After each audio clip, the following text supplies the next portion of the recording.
We have a rich history, agricultural history here in Clarksburg. Our family has been farming here since 1868. We're always been estate grown. We started as grape growers, transitioned to making our own estate wines. We produce 100% of what in the vineyard of what we make and put in the bottle. I always say we make our wines in the vineyard, and it takes a lot of hands from the time we prune.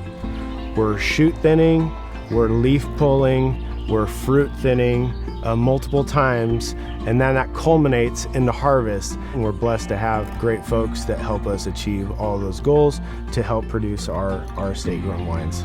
That's one thing that we work hard to help explore with our guests and educate our guests, the uniqueness with wine production.